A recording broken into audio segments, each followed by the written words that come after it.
तो क्वेश्चन है, निम्न में कौन से दो पर्वत लगभग समांतर हैं?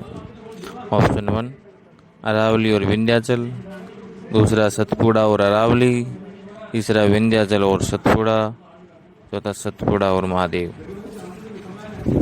तो इसको आओ हम इन सभी को विस्तार से पढ़ते हैं। तो पहले इनका उत्तर बता देता हूँ। उत्तर है तीसरा ऑप्शन, विंध्याचल और सतपुड़ा। अब इनको विस्तार से देखते हैं कि कौन सी पर्वतमाला किस जगह स्थित है और उसके मेन महत्वपूर्ण कैसे पर्सन बन सकते हैं, जैसे सबसे बड़ी चोटी, क्या लंबाई है, कौन सी दिशा में है, और उसके बाद में मैं भारत के प्रमुख सभी पर्वत श्रृंखलाएं हैं उनका फोटो भी शेयर करूंगा। अरावली भारत के पश्चिमी भाग में प्रमुख राजस्थान में स्थित है। प्राचीनतम पर्वत श्रेणी है ये, और यह गोंडवाना लैंड का अंश भी है।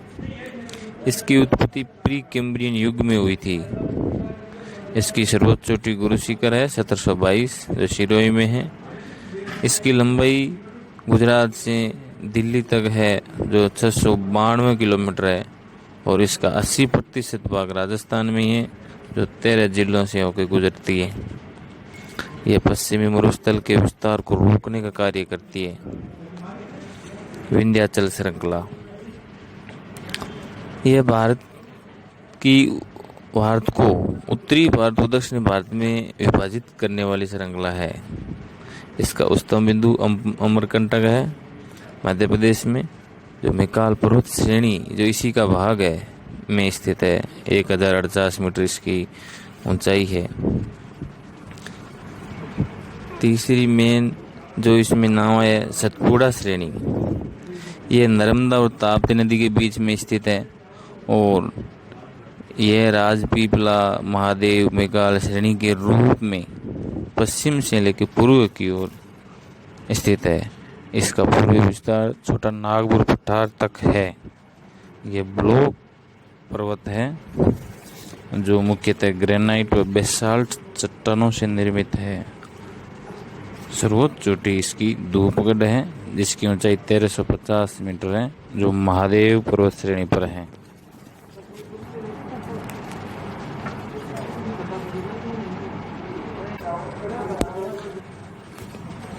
एक और प्रमुख है वह महादेव पहाड़ियाँ, यही जो सतपुड़ा श्रेणी का एक भाग के रूप में है, नर्मदा नदी और ताप्ती नदी के मध्य है, और ये सतपुड़ा श्रेणी का उच्चतम भाग है।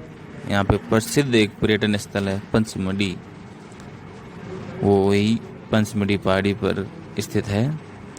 यह पहाड़ियाँ आद्य महाकल्प व गोंडवाना काल के लाल बलुए पत्थर से निर्मित हैं। इस प्रकार हम देखते हैं, मैं एक मैप शेयर कर रहा हूँ, उसके माध्यम से भी हम कौन सी पर्वत श्रृंखला समांतर है या कहाँ कहाँ स्थित है उसको भी मैं शेयर कर रहा हूँ।